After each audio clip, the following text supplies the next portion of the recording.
Well, my guest is Amy Brown, the CEO and founder of Authenticx. And Amy, now let's bridge to clinical trial recruitment. The sponsor and producer of this podcast, 83 Bar, goes way back in the research cycle and says we need more patients to participate in clinical trials to help the companies develop these new medications, these new treatments, and so forth. What do you think about the listening at that stage? I mean, what are we trying to learn? What could we learn if we really aggregated all this listening and what patients feel, going back to your empathy word, what patients feel about being part of clinical research?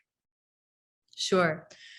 Listening to clinical research conversations between patients and providers or patients who have agreed to participate in a trial would be extremely valuable in understanding the mindset of patients who are dealing with a particular illness, condition, disease.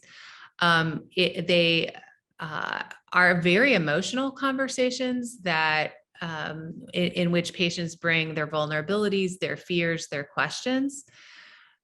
You also learn a lot through conversational data about the environmental impacts on that patient or patient population. And what I mean by that are societal factors, familial factors, caregiver factors, health education, transportation, all of these things that play a role in the reality of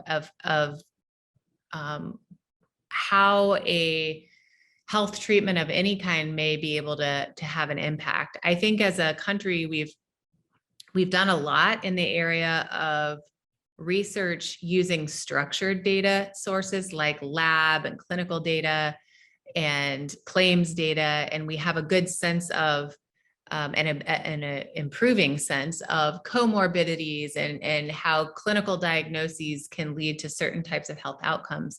Where we've not had enough innovation is in understanding the psychosocial factors of healthcare, and conversational data just has such a wealth of insight to offer, no matter what side of the continuum you are in the healthcare field.